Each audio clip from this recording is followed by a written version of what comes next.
దానికి ఏం జరుగుతుందని కూడా చర్చ పెట్టుకోవాలి. ఒట్టినే రాజకీయాలు టైంపాస్ కోసం ఎవరు లేం. తొలసొక్కాలు వేసుకోనో పెద్ద పెద్ద బండ్లు తిరగనికనో రాజకీయాలు ఉండొద్దు కూడా. సర్పంచ్లు కానికనో ఎంపీటీసీలు కానికనో చెప్పుకోనికనో చూపికోనికనో అట్లా కావద్దు.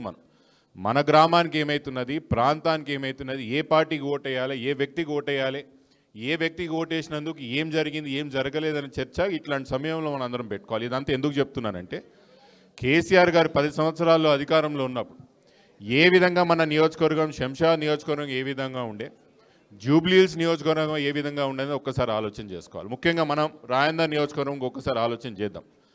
ఆ రోజు మనం అధికారంలో ఉన్నప్పుడు ప్రకాష్ గౌడ్ గారు మనకు స్థానికంగా ఎమ్మెల్యేగా ఉన్నప్పుడు కేసీఆర్ గారు మనకు ఒక పెద్ద గిఫ్ట్ ఇచ్చిండు, ఓ పెద్ద వరం ఇచ్చిండు. ఏందది? మన ప్రాంతం నడిబొడ్డున నుంచి పోతుండే మెట్రో ఆడ మణికొండ రాయదుర్గంకి వెళ్ళి మొదలు పెట్టుకొని శంషాబాద్ మన ఊర్ల మీదకి వెళ్ళి శంషాబాద్ వరకు మెట్రో వస్తుండే. చాలామందికి మెట్రో వస్తే ఏమవుతుందన్న రైలే కదా అనుకుంటారేమో. మెట్రో వస్తే మన ప్రాంతంలో ఆస్తుల విలువలు పెరుగుతాయి, మనకు రెంటల్స్ పెరుగుతాయి, వ్యాపారాలు పెరుగుతాయి. తద్వారా మన ప్రాంతం సిటీలో ఒక భాగం అయిపోతుంది.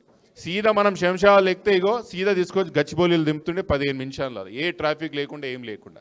ఎవరైనా శంషాబాద్ రావాలంటే కూడా సిటీలోకి వెళ్ళి అర్ధగంట ఇక్కడ నాంపల్లికి వెళ్ళి ఒక లైన్ మార్చుకుంటే సీదా మనం శంషాబాద్లో ఉంటాం. అదే మనం కార్లో పోవాల్సి వస్తే ఎంత కష్టమవుతున్నది. ఏం దానికి రామన్న గారు చెప్పినట్టు ల్యాండ్ యాక్విజిషన్ అయిపోయింది, పైసలు దానికి శాంక్షన్ అయింది, టెండర్ అయిపోయింది, ఆఖరికి కాంట్రాక్టర్ పని కూడా మొదలుపెట్టిండు. మొన్న రామన్న చెప్పారు, నాకు అది కూడా నేను ఎలివేటెడ్ కారిడార్ అనుకున్నాను.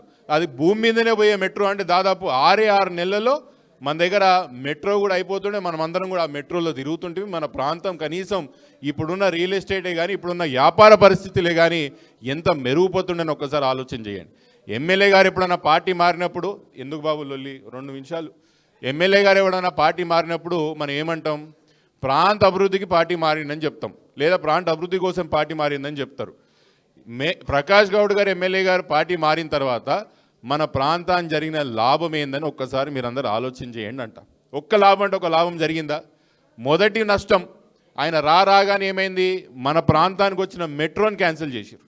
ముఖ్యమంత్రి గారు నేను అడుగుతున్నా, ఆల్రెడీ పైసలు శాంక్షన్ అయిన ప్రాజెక్టు, టెండర్ అయిపోయిన ప్రాజెక్టు, కాంట్రాక్టర్ మొదలైపోయిన ప్రాజెక్టు పనిని క్యాన్సిల్ ఎవరైనా చేస్తారా అని అడుగుతున్నా. మీరు మెట్రో క్యాన్సిల్ చేయడం వల్ల రాయందర్ నియోజకవర్గానికి ఒక్కటంటే ఒక్క లాభం ఏంది ముఖ్యమంత్రి గారు అని నేను అడుగుతున్నా. ప్రకాష్ గౌడ్ గారు పార్టీ మారినప్పుడు మీరు బాధ్యతలు కూడా మీరు చెప్పాలి, తప్పించుకొని తిరిగితే అది కాదు కదా. మీరు మా మీద మెట్రో ఆ రోజు మీరే ఉన్నారు. కేసీఆర్ గారు సభ ఎప్పుడైతే మన దగ్గర పోలీస్ అకాడమీ ఇక్కడ పెట్టినరో, రామన్న గారు ఎప్పుడైతే వచ్చిండ్రో, ఇదే ప్రకాష్ గౌడ్ గారు కేసీఆర్ గారు పక్కలో కూర్చొని మెట్రోకి ఆ రోజు మనం ఫౌండేషన్ స్టోన్ వేసుకున్నాం. మళ్ళీ ఇప్పుడు ఏ ముఖం పెట్టుకొని ఏం చెప్తాను మా ప్రజలకు అంటున్నా. ముమ్మాటికి దీని మీద మనం పోరాటం చేయాలి, మెట్రో మనం సాధించుకోవాలి. రాయందర్ నియోజకవర్గ ప్రజల యొక్క హక్కు మనం మెట్రో ముమ్మాటికి మనం సాధించుకుంటాం. వీళ్ళు ముక్కు పిండి వీళ్ళు ఎట్లా శాంక్షన్ చేయరో, ఎట్లా మన మెట్రో మనకి చూసుకుందాం. లేకపోతే ముమ్మాటికి గవర్నమెంట్ ఎవరిది వస్తుంది? నెక్స్ట్ మన గవర్నమెంట్ వస్తుంది. మన గవర్నమెంట్ వచ్చిన నెల రోజుల్లోనే రామన్నను పట్టుకొచ్చి మళ్ళీ కొబ్బరికాయ కొట్టించి మన మెట్రో మనం మొదలు పెట్టుకుందామని చెప్తా. ఇది ఆలోచన చేసుకోవాలి, మనం మాట్లాడాలి ప్రతిదర్యడం కూర్చున్నప్పుడు. ఇంకో విషయం, 30 సంవత్సరాల నుంచి పంచాయతీ పడుతున్నాం. ఏందా దరిద్రం? 111 జియో. ప్రకాష్ అన్న ఎప్పుడు ఏడికి పోయినా ఎందుకు పోతున్నావు అన్న అంటే 111 జియో కోసం పోతున్నా అని చెప్తాడు. ఏడికి పోతున్నావు అన్న అంటే 111 జియో ఏం పోతున్నావు? 111 జియో కోసం ఎక్కడ పోతున్నావు? దాని మీద అంతో ఎంతో పనిచేసిందంటే ముమ్మాటికి కేసీఆర్ గారు, కేటీఆర్ గారే దాని మీద పనిచేసిండ్రు. జియో 111ని జియో 69గా రూపాంతరం చేసి, నిజానికి కూడా మన బ్యాడ్ టైము గవర్నమెంట్ వచ్చింటే మాత్రం మన దగ్గర జోనింగ్ అయిపోతుండే, పర్మిషన్లు ఇస్తుంది, బాజాప్తగా ఇల్లీగల్ కన్స్ట్రక్షనే లేకుండా అనుకోకుండా మన దగ్గర అంత లీగల్ వెంచర్లతో మనం అందరం కూడా వెంచర్లు వేసుకుంటుండే. ఖచ్చితంగా మళ్ళీ చెప్తున్నా, మన గవర్నమెంట్ వస్తుంది, మనం స్థానికంగా మన ఎమ్మెల్యేగా గెలుస్తాం. గెలిచిన తర్వాత 111 జియోకి శాశ్వతంగా దరిద్రాన్ని తరందుదామని చెప్తున్నాను. పర్మనెంట్ ఇంకా దీని మీద కొత్త ఆలోచనలు ఏం లేవు, దాన్ని పర్మనెంట్గా దాన్ని పారదోలుదాం. మూడో విషయం, రియల్ ఎస్టేట్ మస్తున్నదా? మస్తున్నది అనుకుంటున్నా. అసలే మన కాడ 111 జియో, అసలే మన కాడ 111 జియో. ఎవరైనా వెంచర్లు ఆడి చేసినప్పుడు చూడకుండా పోతే ఎవరైనా వచ్చి కొనుక్కుంటాడు, అవునా లేదా? హైడ్రా అని చెప్పి వెనకాల ముడి కింద ఎవరైనా పెడితే ఏమైనా చేస్తారా? పెడతారా? ఎవరైనా వస్తుర్రా కొననీకే? మన కాడ హైడ్రా అయిపోయాయి, 111 జియో అయిపోయాయి, మార్కెట్లో మొత్తం ఖతం అయిపోయాయి. ఎవరన్నా ఏమన్నా 2 రూపాయలు చేసుకుందాం, బిడ్డ పెళ్ళికో కొడుకు చదువుకో ఏదైనా అవసరానికి ఏదో అమ్ముదామంటే కొననికి కూడా ఎవడు వస్తలేడు, ఎవడు కొననికి కూడా వస్తలేడు మన కాడ. ఇది మనం ఉన్నప్పుడు ఎట్లుండే, రామన్న మంత్రి ఉన్నప్పుడు ఎట్లుండే మన కాడ. ఆడ షావాద్లో మా అవినాష్ గాంధీ ప్రాజెక్ట్ తేవాలి, శంషాబాద్ లేవాలి మార్కెట్. ఎన్ని ప్రాజెక్టులు తెచ్చినాం అప్పుడు. ఇప్పుడు ఒక ప్రాజెక్ట్ అని వస్తుందా?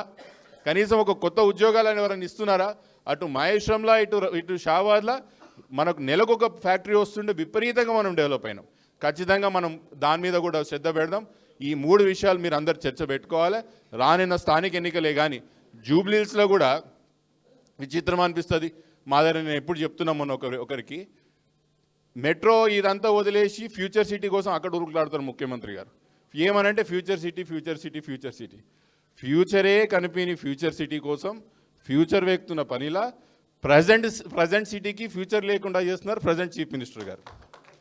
అసలు ఏంది సిటీ? 2 ఏళ్ళ నుంచి అడిగేటోళ్ళు ఎవరు ఉన్నారా? అప్పుడు రామన్న గారు మంత్రి ఉన్నప్పుడు strategic road development programme, strategic నాలా డెవలప్మెంట్ ప్రోగ్రామ్ అని ఉండే. ఎవరైనా రోడ్లు గుంతలు పడితే మెయింటెనెన్స్కో, డ్రైనేజ్ మిగిలితే మెయింటెనెన్స్కో కాంట్రాక్టర్లకు మనం ముందే డబ్బులు అడ్వాన్స్లు ఇచ్చో, లేకపోతే అట్లా పద్ధతి ఒకటి నడుస్తుండే. ఇప్పుడు హైదరాబాద్ అంతా ఎక్కడ చూసినా గుంతలు, డ్రైనేజ్లు ఎక్కడ చూసినా పొంగుతున్నది. ఇదే 2 సంవత్సరాల కింద ఇవే రోడ్లు మంచిగా ఉండేనా? ఇవే డ్రైనేజ్లు మంచిగా ఉండేనా? జూబ్లీలకు సంబంధించిన సోదరులు కూడా ఆలోచన చేయాలి.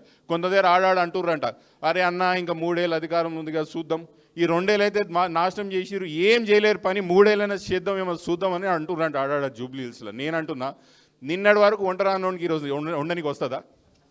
నిన్నటి వరకు పనికిరానోడు పనికొస్తాడా ఈరోజు? 2 ఏళ్ళు ఏం పని చేయనోడు 3 ఏళ్ళు ఏం చేస్తాడు అంటున్నా. కనీసం గుంతలు కూడా పూడ్చనీకి వస్తలేదు. జూబ్లీహిల్స్ నియోజకవర్గంలో గత 2 సంవత్సరాల నుంచి మెయింటెనెన్స్ లేదు. నేను లోకల్గా జూబ్లీహిల్స్, నాకు తెలుసు కదా, మన నియోజకవర్గాలు చాలా మేలు. హైదరాబాద్ సిటీలో 2 సంవత్సరాల నుంచి ప్రజెంట్ సిటీలో ఎటువంటి మెయింటెనెన్స్ లేదు.